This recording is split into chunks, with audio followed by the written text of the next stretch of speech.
que es enormemente seductor de este homenaje es que es un homenaje a toda una generación. Y Enamed ha dicho algo que tenía un enorme sentido, que fue esa conversación que tuvo cuando le dijo: yo ya he trabajado mucho, ahora le toca a tu generación. Y es verdad que desde esta generación, desde nuestra generación, hay un injusto desdén al trabajo que se ha hecho anteriormente, que supongo que forma parte de la vida, pero ciertamente es verdad que os debemos un reconocimiento a todos vosotros, entre otros algunas personas que han tenido que gestionar situaciones muy complejas y rodeados de enormes presiones, como Alfredo Pérez Rubalcaba. Alfredo, muchas gracias.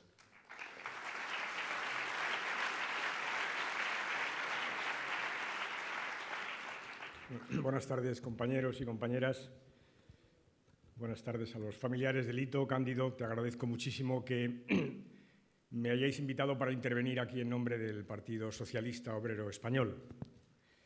Esta mañana, cuando vi la lista de participantes, me imaginé que era imposible llegar a este punto y en este momento sin escuchar lo que hemos escuchado, que era imposible ser original y glosar de manera original algunas de las características personales y políticas de Lito, dado que quien ha hablado antes que yo lo ha hecho además con más títulos. Muchos de ellos han trabajado muchos años con él y le conocen mejor que yo.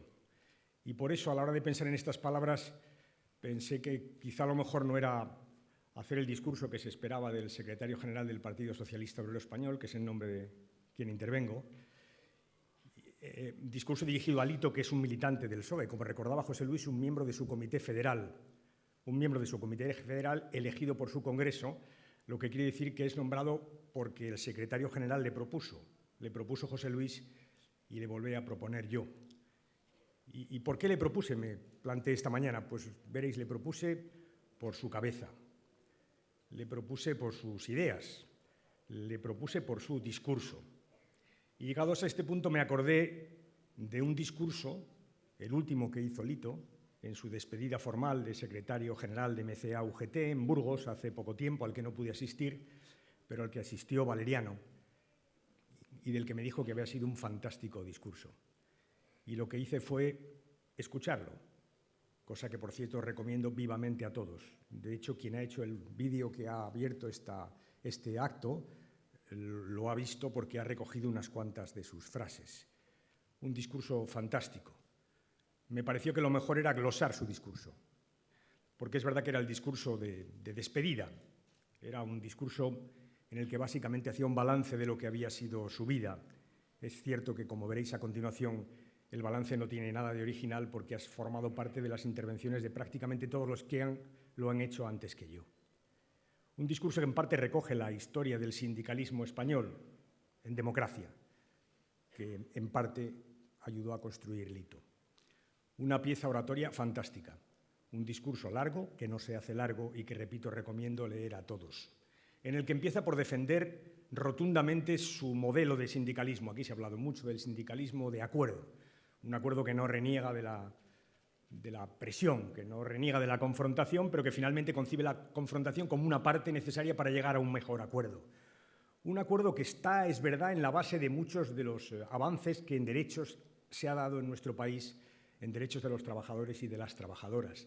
Pero un acuerdo, y también se ha dicho desde aquí, que está en la base de muchos de los avances de competitividad que hemos conseguido en el conjunto de las empresas de nuestro país. Avances para los trabajadores y avances para las empresas.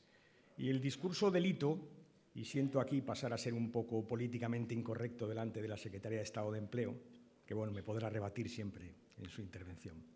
El discurso de Lito recuerda que esos avances justamente se han producido por una determinada concepción de la negociación colectiva, que son avances propios del acuerdo y que la reforma laboral camina en dirección exactamente contraria, hasta el punto de que recuerda el acuerdo más reciente que cuando hizo ese discurso se había celebrado justamente en Castilla y León, que es el acuerdo de Renault. Por aquí debe andar el presidente de Renault. El acuerdo de Renault. Recuerda el acuerdo de Renault y dice a alguien que no conozco, pero que debía ser la que negoció el acuerdo, le dice: Laura, tú sabes perfectamente que ese acuerdo de Renault lo hicimos en contra de la reforma laboral, huyendo justamente de la aplicación de la reforma laboral, sorteando la reforma laboral. Y a continuación añadió, después de ese acuerdo vino el presidente del Gobierno a la Renault y dijo: gracias a la reforma laboral se mantienen los puestos de trabajo en el automóvil y en la automoción en España. Y añadía Lito, son palabras de Lito, me cubro, menudo morro. Acuerdo y negociación, una parte sustantiva de una forma de concebir la acción sindical. La segunda preocupación que en el discurso traslada Lito también ha sido objeto de comentario en muchas intervenciones es su preocupación por la industria. Él era un enamorado de la industria, Javier, un enamorado de la industria. Es más, hacía un repaso de la historia de la industria española, un repaso fantástico que a mí me ha servido, me ha sido útil.